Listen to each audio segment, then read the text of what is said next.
Olá, boa tarde a todos. Como aquilo que eu e a Mia vamos fazer hoje é, na realidade, a gravação de um dos episódios do nosso podcast, acho que podemos começar como sempre começamos os nossos episódios. Olá, Mia. Olá, Pedro. Bem-vindos ao podcast Inspiração para uma Vida Mágica. Hoje aqui numa edição um bocadinho diferente, porque estamos na FNAC de Santa Catarina, no Dia Mundial do Livro, e vamos hoje os dois conversar sobre livros. É isso? Sim, escolhemos cada um 3 livros que foram significativos para nós, cada um de nós. Acho que alguns dos livros temos em comum, mas escolhemos livros diferentes. Portanto, são 6 livros. São 6 livros. Sim. Portanto, eu vou-te falar de 3 livros de que eu gosto particularmente e falar-te um bocadinho sobre porque é que esses livros são importantes para mim e também podes-me fazer perguntas sobre o livro ou podes também, porque alguns deles tu também os leste, e tu vais fazer o mesmo com 3 livros. Certo. A pergunta-chave é quem é que começa? Pois é. Hoje é o Dia Mundial do Livro e do Direito de Autor, é a razão pela qual nós estamos aqui, e nós gravamos um episódio semelhante em que falamos também sobre livros que nos tocaram em 2019, acho eu, não é? Certo. Na altura, Feira do Livro em Lisboa. Na Feira do Livro em Lisboa, e eu, antes de nós virmos, eu estava assim a fazer um exercício mental de me lembrar de que livros é que eu tinha falado nessa altura, para ver se ia pegarem algum repetido. Há 2 deles que eu sei que não são repetidos, porque a leitura foi mais recente, mas ainda assim pode acontecer, ou Pois pode é. ter acontecido. Mas olha, estamos aqui por mais uma razão, Pois, que é o sim, nosso livro, Claro. que é o livro Inspiração para uma Vida Mágica, que agora também, além de podcast, é livro. Agora também é livre, não é? E claro que nós aqui no nosso podcast temos falado um pouco sobre o livro, mas até agora foi assim, mais ou menos mantendo o segredo sobre o que é que estava lá dentro. Certo. Mas esperamos que quem nos está a ouvir já tenha tido a oportunidade de contactar com o livro. Nós reunimos no livro 11 perguntas essenciais de desenvolvimento pessoal e procuramos responder-lhes de forma a promover leveza e serenidade, que são 2 coisas importantes para nós, não é? Queres falar assim rapidamente sobre o nosso livro antes de entrarmos nos outros? Sim. Estava aqui a reparar como é diferente. Nós normalmente gravamos isto num cantinho em nossa casa. Só nós os dois, não é? Portanto, fica muito diferente quando temos aqui um público. E é giro também.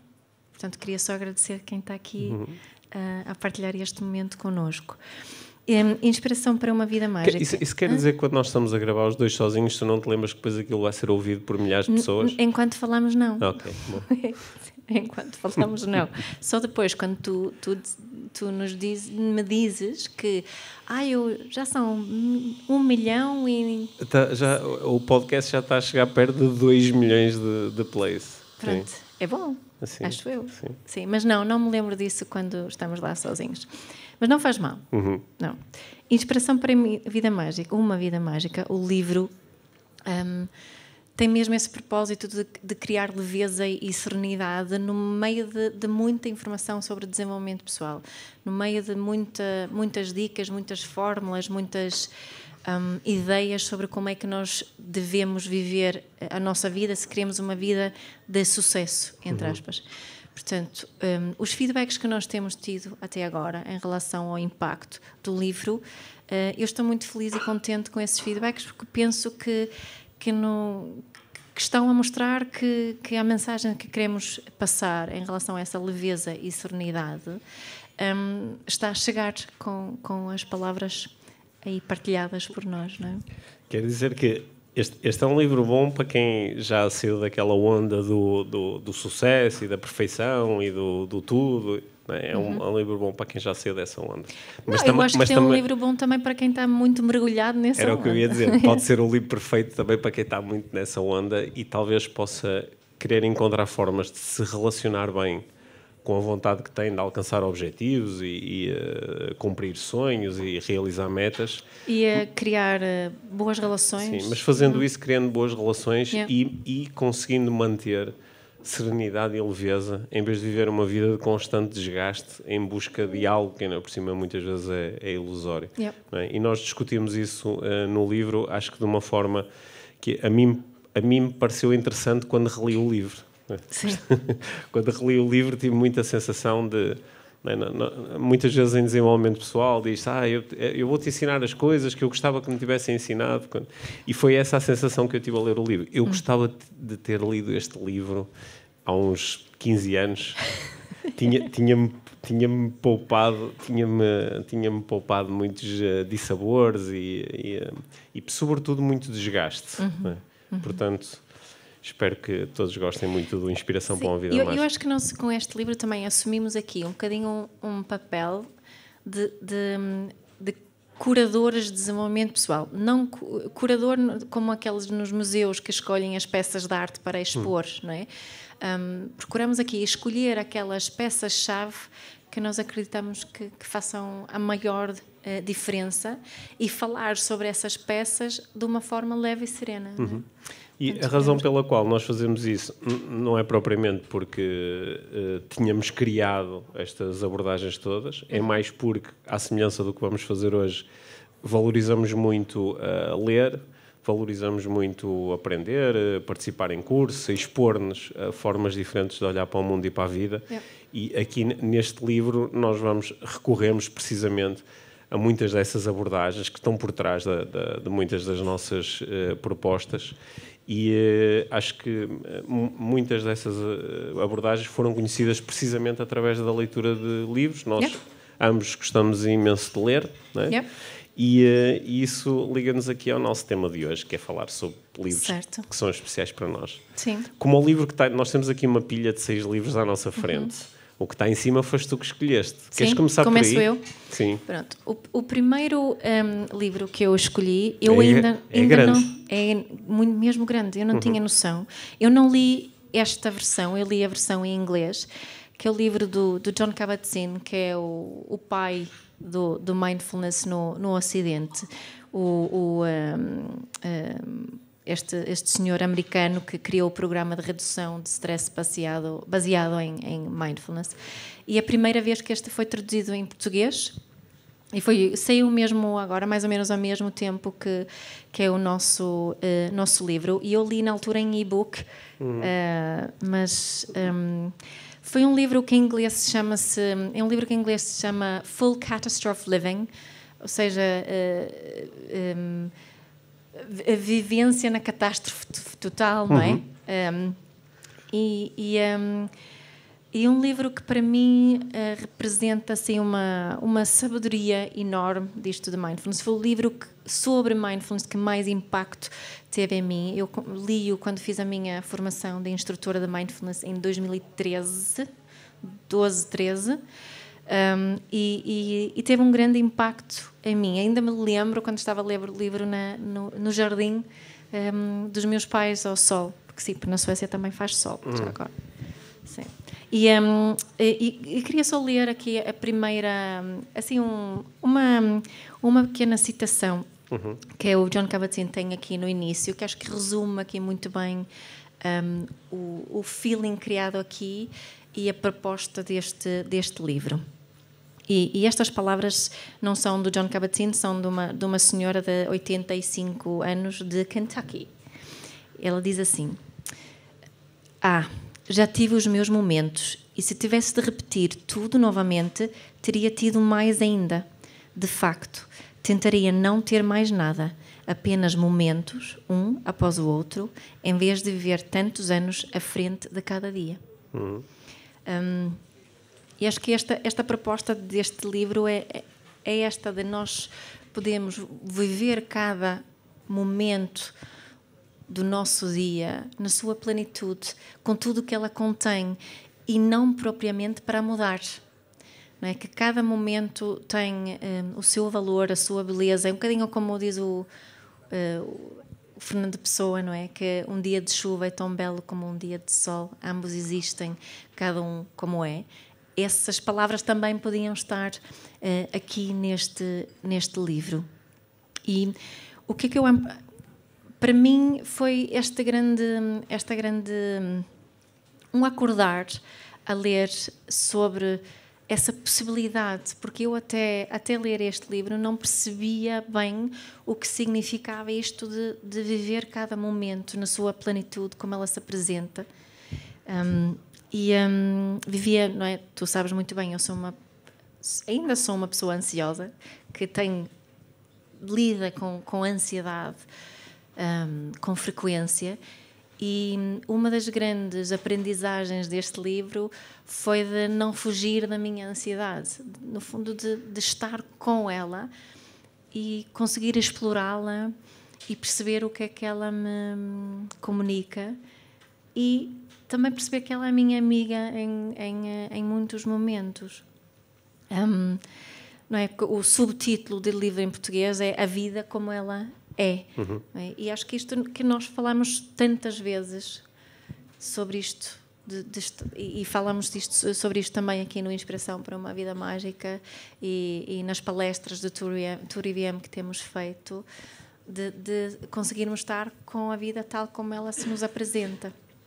E acho que o livro que mais me ensinou isto foi este. Sim. 2 comentários meus sobre isso. O primeiro é, eu não conheço o Jon Kabat-Zinn, mas estou-lhe grato. Sim. Porque como tu passaste a lidar melhor com a tua ansiedade depois de leres o livro e de começares a aprender sobre mindfulness, isso facilitou bastante a minha vida. Acredito. Mas o segundo comentário é que, e nós temos falado muito sobre isto ultimamente, tem estado muito presente nas nossas conversas, não é? Que esta ideia do lidar bem com a vida tal como ela é, muitas vezes pode ser vista como um convite à resignação, não é? Que é, vou só estar com os momentos tal como eles se apresentam, sem tentar mudá-los, e que isso às vezes pode ser um convite que até é um bocadinho um contrassenso com uma das mensagens fundamentais que nós temos passado no nosso podcast, que é o do convite ao ativismo, que é precisamente um convite a mudar as coisas e não as perpetuar só porque elas são agora de uma determinada forma, não é? Certo. E eu acho que tu foste encontrando uma forma muito boa ao longo do tempo de ligar estes 2 conceitos, não é? Que eu posso aceitar a vida tal como ela é e esse ser o ponto de partida para as transformações que eu gostava de trazer a este mundo. É verdade. Não é? E acho que, assim, para algumas... Não é? Tu escreveste o livro O Educar com Mindfulness e o Educar com Mindfulness na adolescência, e acho que fizeste propostas muito bonitas de incorporação dos princípios do mindfulness diretamente na educação e na parentalidade, mas esse eu acho que é um dos receios de algumas das pessoas que ouvem falar em mindfulness, e quando começam a receber estes convites é dizer, ok, mas isto é o aceitar aqui e agora, mas aqui e agora às vezes é um cocó, não é? Agora vou aceitar isto, não é? O paradoxo com isso é o facto de te tornares muito mais capaz na mudança que gostavas de ver. Não é? Aquelas palavras de ser a mudança que queres ser no mundo. Se eu quiser realmente mudar, ter um mundo com mais paz, se o meu ponto de partida for a paz, é muito diferente do que se o meu ponto de partida for a luta. Não é? E acho que esta proposta aqui do mindfulness, junto com o ativismo, essa possibilidade. Sendo que a partir desse ponto de partida de paz, a seguir podes escolher a luta como um meio para mudar alguma coisa em que tu acreditas. Certo. Não é? Bom. Yeah. Então e agora? Falo eu de um dos meus livros? Sim, Tá bem. vamos alternadamente. Está bem. Eu vou falar de um clássico que muitas pessoas já leram. As Meditações do Marco Aurélio, né? Que é um livro particularmente interessante. O Marco Aurélio foi imperador, né, na antiga Roma. Talvez o último dos bons imperadores romanos. E o Marco Aurélio foi muito influenciado por mentores com que ele contactou e que moldaram muito a sua forma de pensar, e ele tornou-se não só num adepto da escola estoica, como ele próprio se tornou num grande filósofo estoico. O que é bastante interessante, pensando que o Marco Aurélio no tempo dele era literalmente o homem mais poderoso do mundo, não é? E se transformou num filósofo que acreditava muito no manter a atenção apenas e só naquilo que tu controlas, no não se deixar desviar pelos desejos e pelos apetites do ego, e que, sendo um homem que tinha acesso a muitos meios e a muitas formas de viver precisamente os seus desejos, as suas preferências, deixou-se sempre guiar por aquilo que ele acreditava serem os valores do serviço. E eu lembro-me que eu li as meditações já há muito tempo e pronto, achei interessante a informação que estava aqui dentro, mas nos últimos anos, por 2 vezes revisitei o livro e ele ganhou assim um espaço diferente. Né? E lembro-me que uma das vezes em que eu revisitei o livro, na altura o Donald Trump era presidente dos Estados Unidos. E eu lembro-me de ter pensado, o Marco Aurélio no tempo dele era o Donald Trump dos nossos tempos, ou seja, era o homem que estava à frente da nação mais poderosa do mundo. Portanto, imaginam que era o Donald Trump ser um filósofo adepto da escola estoica, baseado em valores e que estava constantemente a procurar colocar de lado os apetites do ego. A escola estoica faz uma série de propostas que são muito interessantes e o estoicismo tem estado muito na moda nos últimos anos nos países ocidentais e convida-nos a colocarmos a nossa atenção apenas e só sobre aquilo que nós controlamos e aprendermos a aceitar aquilo que não controlamos exatamente como é. Portanto, o estoicismo é muito mindful. Yeah. O estoicismo é muito mindful. E o estoicismo propõe uma das práticas muito próprias e que o Marco Aurélio praticava de forma muito regular é a meditação sobre a morte. Né? E o ter constantemente presente a morte como meio de comparação que nos permita identificar se as coisas com que estamos a lidar agora são ou não relevantes, são ou não importantes. Não é? E é uma prática que para algumas pessoas é difícil de ter, mas é uma prática também muito do budismo, não é? Mas que a mim em particular me ajuda bastante, não é? O ter sempre esta comparação sabendo não é? Qual é então a relevância deste momento, de estar chateado, de estar zangado, porque alguma coisa não é exatamente como eu quero. Né? E essa reflexão, achei sempre muito interessante ela estar a partir, neste livro em particular, de um homem que, tendo ao seu dispor a capacidade de fazer coisas muito grandes e propor alterações muito grandes, não é? Um homem como este não se focou na cena de qual é o meu legado e como é que eu vou ter uma vida épica e nada disso, não é? Até focou-se em servir. E isso é um convite também, acho que muito bom para nós. Não é? O que é que achas que foi assim que fez essa diferença? Não é? Ele tinha um escravo, não tinha, é assim que se diz? Não? Ele aprendeu. Um dos professores dele era Sim, o Marco Aurélio, um dos grandes mestres estoicos é o Epíteto. Exato. Que foi escravo. Exato. Foi escravo. E passou por um momento muito árduo na vida dele. O dono dele, em determinado momento, por outra razão que não fosse mostrar o poder e o controle que tinha sobre ele enquanto escravo, partiu-lhe uma perna. E fez com que ele depois mancasse e tivesse muitas dificuldades durante toda a vida. E pronto, isto não sei se é mito urbano, mas reza a lenda que o Epíteto, enquanto lhe partiam a perna, disse simplesmente, pronto, agora tenho a perna partida. Que seria assim o cúmulo do pensamento estoico, que é, pronto, agora está partido, não há nada a fazer, é curar, mas já não vale a pena lutar contra, não queria que isto tivesse acontecido, porque já aconteceu. Tem ligações muito grandes com o pensamento mindful do que tu estavas a falar há pouco, não é? Certo. Que é, isto já cá está, não interessa se eu gosto ou não gosto, porque já cá está. O que é que eu vou fazer agora a partir daqui? Não é? Um pensamento muito orientado para o futuro, partindo desta aceitação do presente. E também mostra aí uma pessoa que ele aceitou, mas não se resignou, não é? Sim, e também uma proposta que é muito da escola estoica, que é não deixes que o teu pensamento seja absorvido, a tua capacidade de pensar e de sentir sejam absorvidas por coisas que já passaram, pela mágoa, pelo ressentimento, pela vontade de te vingares, porque isso serão utilizações menos boas do teu tempo e dos teus recursos e das tuas faculdades. E os estoicos acreditavam muito, isto também já vem do pensamento socrático, etc., sim, acreditavam muito no auto-inquérito, de eu estar constantemente a perguntar-me o que é viver uma boa vida. Não uma boa vida do ponto de vista sensorial, de ter experiências agradáveis, mas viver uma boa vida no sentido de ser uma boa pessoa, não é? Que é um convite constante à reflexão sobre a moral e a ética. Certo. E lá está, mais uma vez, eu acho que é particularmente interessante estas propostas neste livro. As meditações, ninguém sabe se o Marco Aurélio escreveu estes textos com o objetivo de os publicar, isso nunca não está presente em lado nenhum. Portanto, acredita-se que isto eram sobretudo os seus apontamentos, era uma espécie de diário que ele ia mantendo, onde escrevia aquilo que nós hoje em dia em coaching chamaríamos dos seus insights. Não é? Ele chegava ao final do dia e fazia reflexões sobre aquilo que ele tinha aprendido ao longo do dia.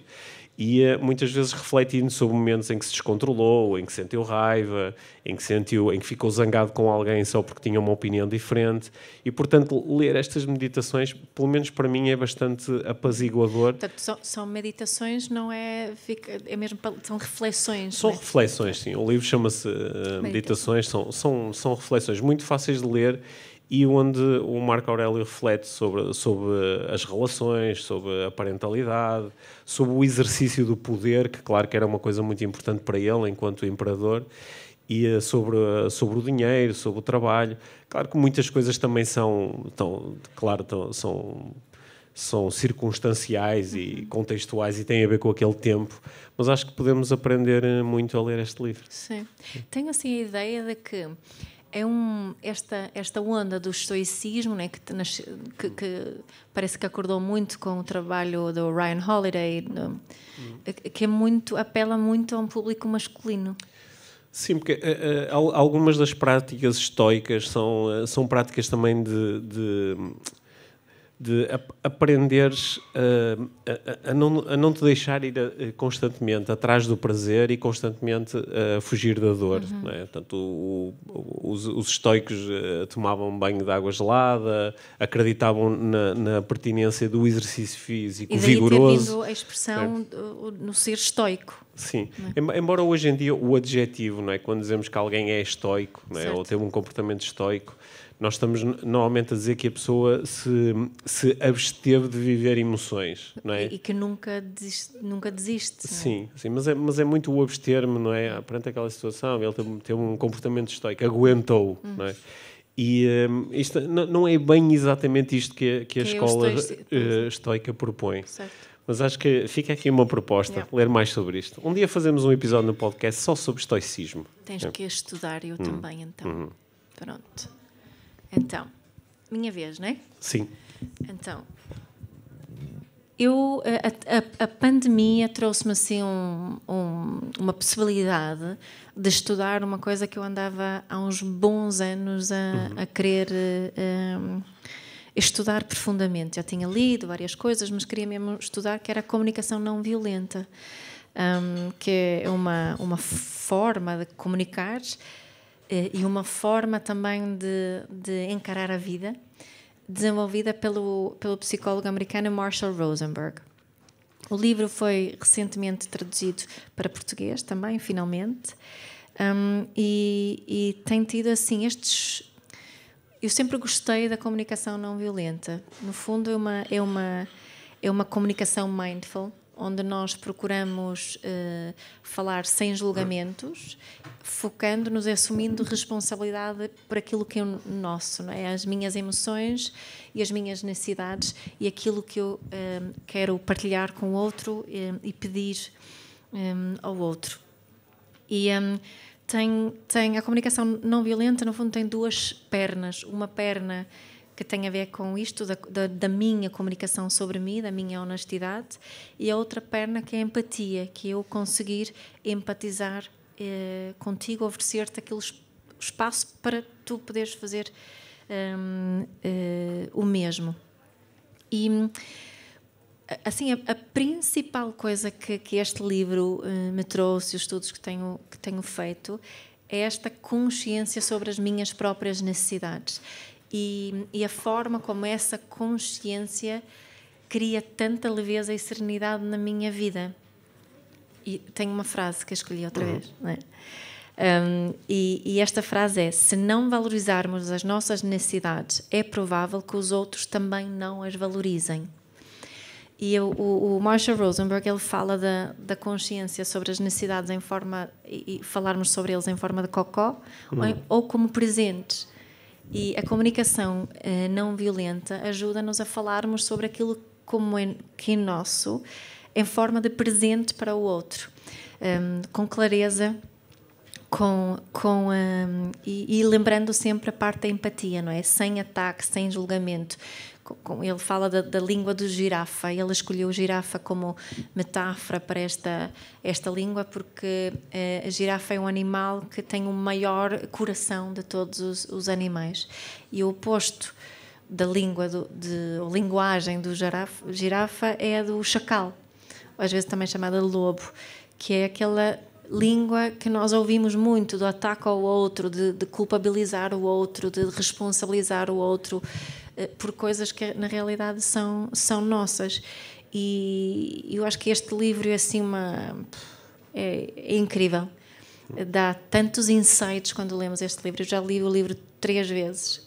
Acho que é o único livro que li mais do que uma vez. E assim, é um livro que me ajuda no meu ativismo imenso. E acho que até tem aumentado a minha vontade de ser ativista por um mundo melhor. Tu andas a estudar a comunicação não violenta assim de uma forma sistemática nos últimos 2 anos, estás no todas as semanas, estás no segundo ano. Ainda hoje tive trabalho de grupo. E acho espetacular teres lido o livro 3 vezes e ainda mas só tu leste sempre em inglês o livro. Sim, nunca li, mais uma vez não li a versão portuguesa. Isso explica porque é que ainda dizes linguagem do girafa. Da girafa. Quando a Mia estava a aprender português, eu corrigia sempre as coisas, não é? Para ajudar, mas hoje em dia és tão fofinho, não é? Que estas coisas deixes passar. É o girafa e o alface. Não, mas é a alface, eu já sei essa. Okay. Olha, sobre comunicação não violenta, as propostas do Marshall Rosenberg são espetaculares, do ponto de vista de comunicação. É fácil entender, é difícil praticar, porque o nosso condicionamento foi para a comunicação violenta, ou aquilo que ele chama de comunicação violenta. É mesmo muito... É uma prática e que é árdua. Eu no início, quando contactei com a comunicação não violenta, uma das coisas que me ficou sempre muito foi, não é, eu com a minha formatação da neurolinguística, é porque definir uma coisa através do seu oposto, não é? Porque não chamar, sei lá, comunicação pacífica ou outra coisa qualquer. Às vezes fala-se comunicação autêntica, comunicação compassiva. Mas aí o pôr um não violento, claro que coloca sempre o nosso foco no oposto, que é o violento. Mas ajuda-nos a entender que muitas vezes a nossa comunicação é mesmo isso, ela é violenta. Não é? E os ensinamentos do Rosenberg, ele morreu há relativamente pouco tempo. Certo. Acho que são muito importantes e têm criado um impacto enorme no mundo e tu também tens ajudado aqui no trabalho que nós fazemos, tens ajudado muito a veicular também os valores da comunicação não violenta. Sim, o Marshall Rosenberg trabalhou muito em zonas de grande conflito, nomeadamente Israel-Palestina, fez muita mediação, é uma técnica que se utiliza imenso na mediação também. E acho que colocaram aqui na capa 4 palavras, que é empatia, colaboração, autenticidade e liberdade. E a liberdade aqui é muito importante, porque é uma forma de falarmos para assegurarmos tempo sempre que estamos a fazer tudo por livre e espontânea vontade, não é? Que eu tenho mesmo vontade de te ajudar a preencher as tuas necessidades. E que é por isso que isto é tão útil também na parentalidade. É? E é isso. É um grande livro que eu gostava muito que toda a gente lesse mesmo. Principalmente quem lida com outras pessoas nas suas profissões, quem lida com crianças, jovens, então... é assim um super top este livro. Bom. É a minha vez? Então, um dos livros que eu escolhi foi assim um dos... durante este tempo da pandemia foi um dos... eu li muito, acho que li umas boas dezenas de livros, mas eu também sou daqueles que lê 3 ou 4 ao mesmo tempo, mas este foi daqueles que eu parei para tomar muitas notas, escrevi imenso sobre aquilo que aqui está. Aliás, tenho neste momento um módulo quase inteiro para lançar nos meus cursos de neuroestratégia, só baseado no trabalho do Adam Grant, que é o autor deste livro. O livro chama-se Pensar Melhor. O Adam Grant é um psicólogo organizacional e é um professor universitário de referência nos Estados Unidos. E ele desenvolve neste livro de uma forma muito sistemática, muito lógica, muito racional o pensar bem, a diferença entre o pensar bem e o pensar mal. E aquilo de que eu gosto neste livro é que nós tendemos a pensar no pensamento como sendo sempre algo muito subjetivo. O que é pensar? O que é pensar bem? Isso é subjetivo. Depende da situação, depende da pessoa, depende de tanta coisa.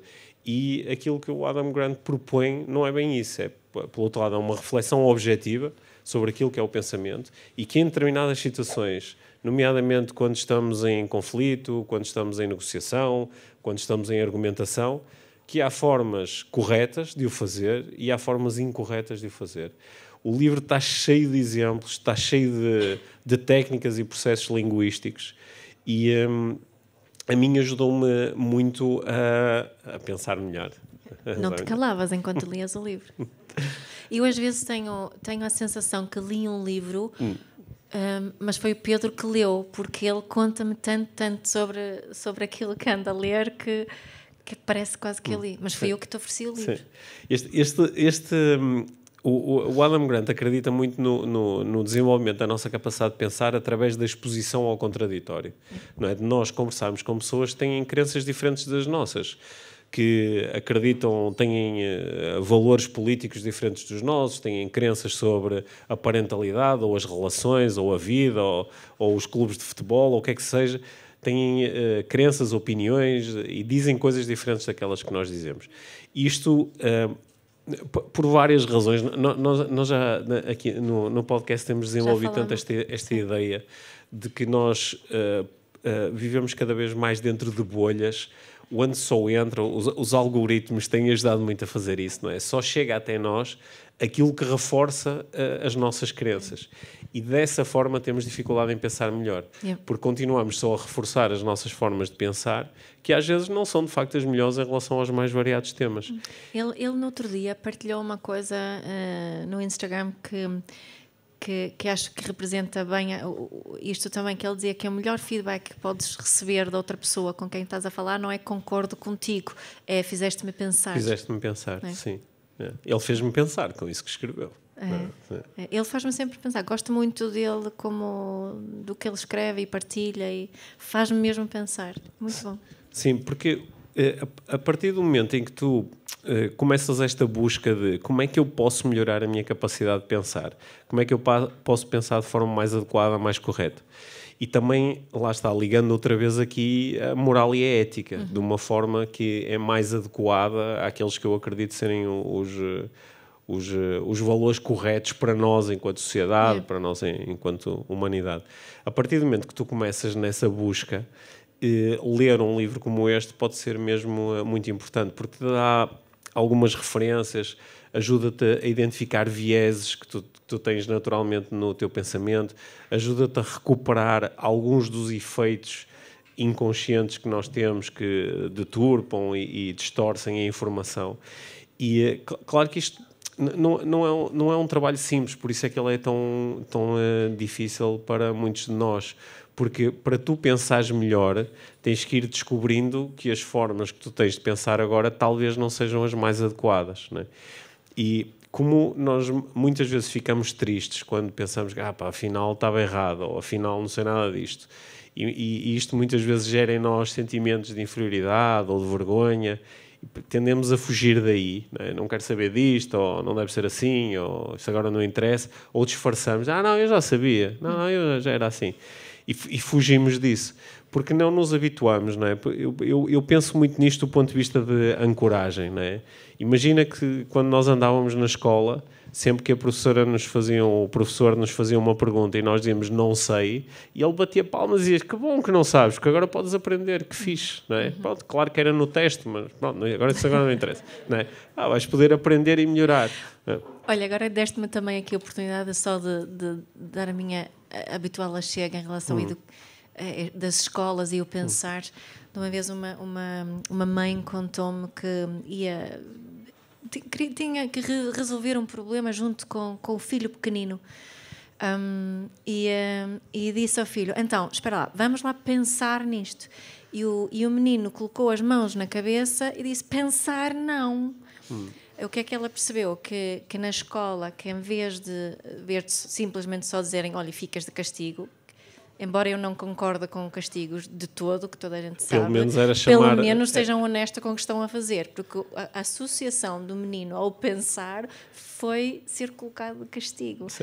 Agora ficas aí a pensar. E eu sei que há muitos sítios que querem ser mais conscientes e não sei o que, agora ficas aí a pensar nisso. Uma criança, se nós queremos ajudar os nossos filhos a pensar melhor e a cultivar o pensamento crítico e a oferecer prazer com o pensamento, então, por favor, utilizem pensar de uma forma mais positiva possível. Sim, quando muito vamos pensar juntos sobre isto e vamos conversar e ter um diálogo sobre isto. Sim, é? Exato. Sim. Mas pronto, fiquei com a oportunidade de dizer mais uma vez isso. Boa. Queres pensar mais sobre esse livro? Não, quero que me fales sobre o burnout. Este livro... Sim. Que livro! Eu também li este livro em inglês, tanto a versão portuguesa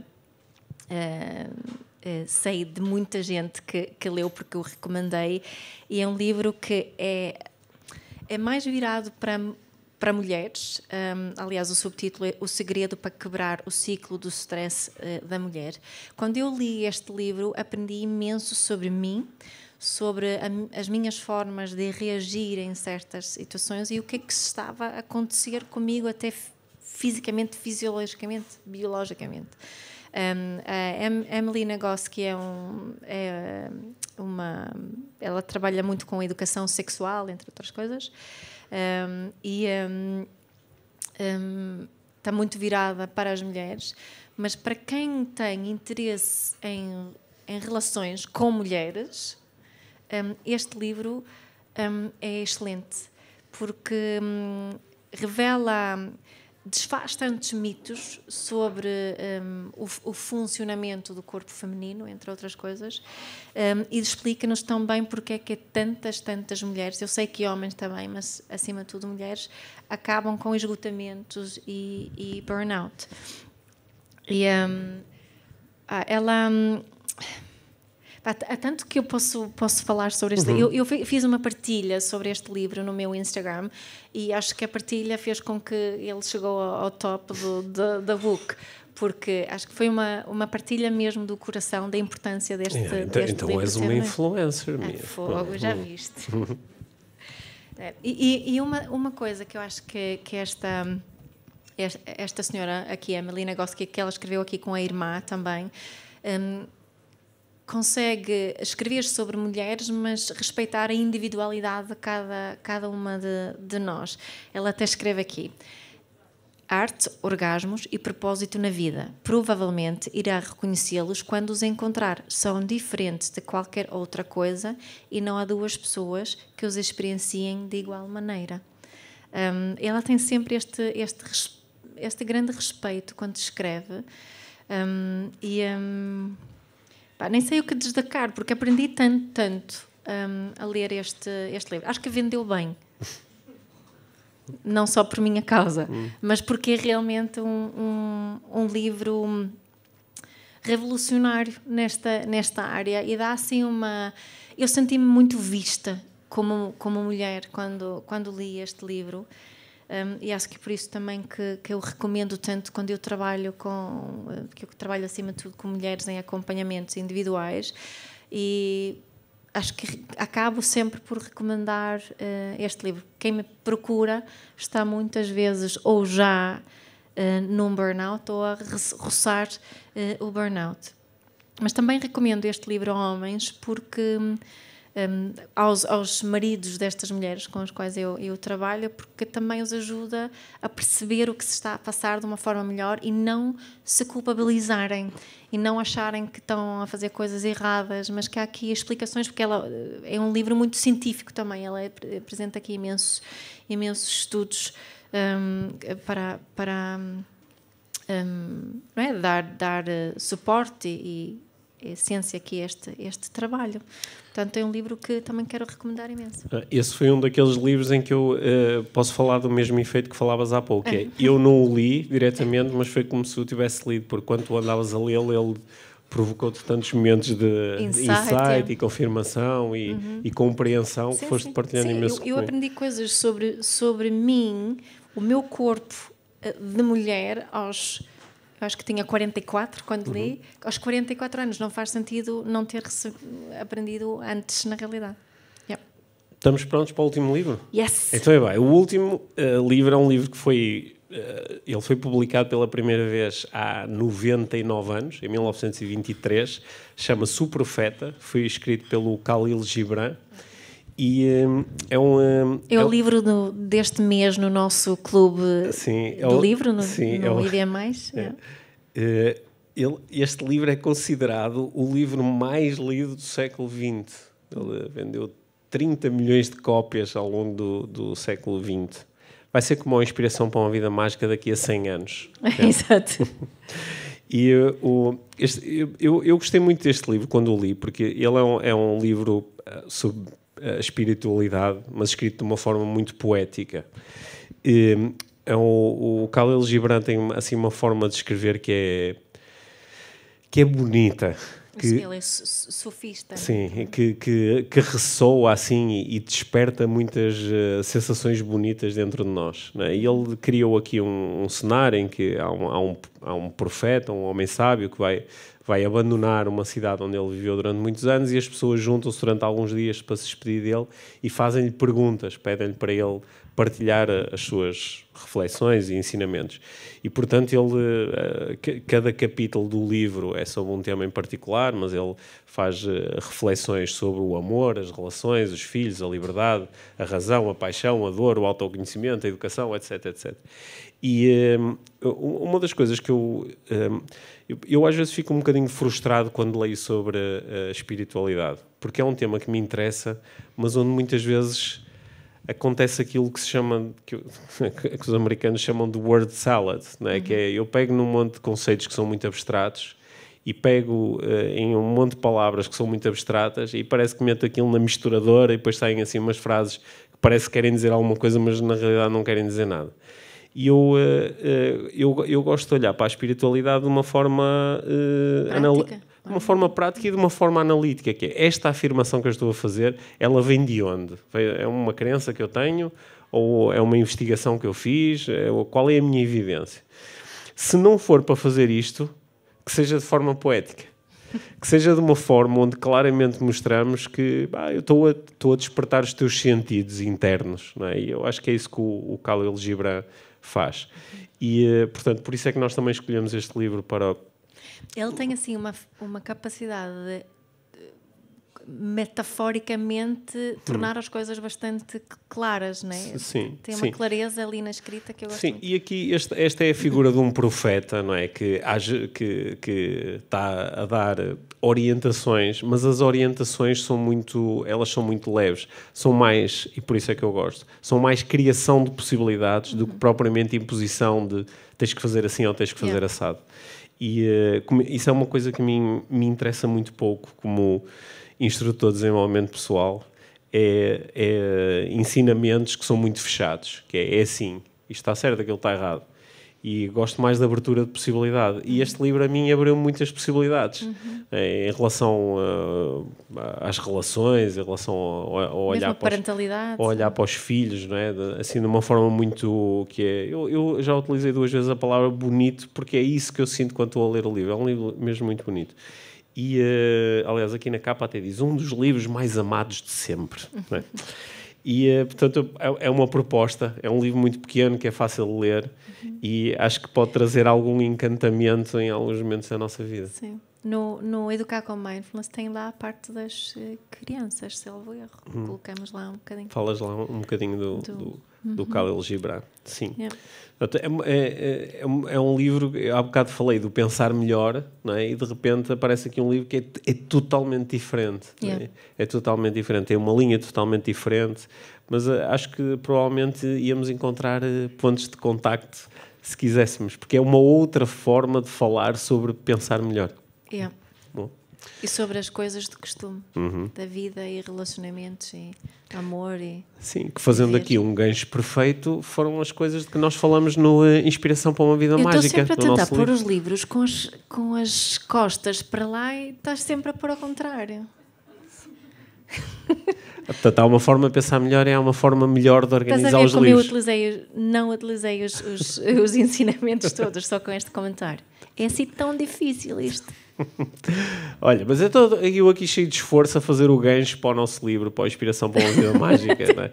Porque foi também, não é? Nós quando escrevemos o livro procuramos também falar da família, das relações, do dinheiro, da carreira, da saúde, da energia, das nossas emoções, da nossa forma de comunicar, porque nós podemos dar muitas voltas, mas acabamos sempre aqui. O Marco Aurélio acabou aqui há 2000 anos, né? O Khalil Gibran acabou aqui há 100 anos, os autores de que nós estamos a falar acabam também aqui agora e, portanto, nós também acabamos aqui. Não é? Porque são as coisas que de facto fazem parte da nossa vida e se nós aprendermos a relacionar-nos com elas de uma forma que seja melhor no sentido em que nos traga mais leveza, mais serenidade, não é? Podemos começar a ter uma experiência um bocadinho mais mágica, não é? E é disso que nós falamos aqui no nosso livro. Yep. Queres dizer alguma coisa para terminar sobre o Inspiração para uma Vida Mágica? Sobre o livro? Sim. Eu já falei sobre o livro, não é? Queres falar sobre a capa? Eu sei que tu gostas da capa. Eu gosto muito da capa deste livro. Foi eu que escolhi. Não, a capa deste livro é muito importante. Queriam outra capa? Eu disse, não pode ser. Não. Esta capa acho que de alguma forma transmite esta leveza e serenidade, mas também diversão que nós acho que procuramos ter muito, muito presente. Se tivéssemos aí uma terceira palavra no subtítulo, seria essa também acho que é representado pela leveza, não é? Mas esta de podermos trazer mais diversão para mais momentos do nosso dia a dia, não é? Por isso, um dos últimos episódios que gravamos do podcast era precisamente sobre esta diferença entre leveza e seriedade e como é que me posso divertir mais e como dizia a senhora de Kentucky das palavras que eu disse que li no início, não é? Aproveitava ainda mais cada momento, vivia mais momentos e para viver mais momentos acho que também temos que nos divertir e é isso. Sim. Ao longo deste tempo que estivemos aqui a falar sobre livros, divertiste? Sim. Sim. Como sempre, gosto de falar contigo. Sentiste leveza e serenidade? Senti. Sim, boa. Sim, eu também. Foi bom estar aqui a falar contigo, como sempre, não é? Sim. Já andamos a falar um com o outro desde 1998, não é? E parece que há sempre coisas bonitas para conversar e para aprender. E acho que isso também é outra mensagem que nós queremos muito passar, e daí eu também ter trazido comunicação não violenta para aqui, esta possibilidade que reside sempre no diálogo, não é? De nós falarmos uns com os outros e muitas vezes no desenvolvimento pessoal é muito individual, estamos muito sozinhos temos que conseguir as coisas e para mim o diálogo, os encontros são onde eu cresço mais, não é? E esta interdependência que nós temos é também que cria esta magia que é a nossa vida. Boa. Então acho que podemos agradecer a quem veio aqui ter um pequeno encontro connosco hoje e a todas as pessoas que também nos vão ver e ouvir depois mais tarde. E acho que posso terminar como sempre termino os episódios do podcast, dizendo obrigado, Mia. Obrigada, Pedro. Obrigado.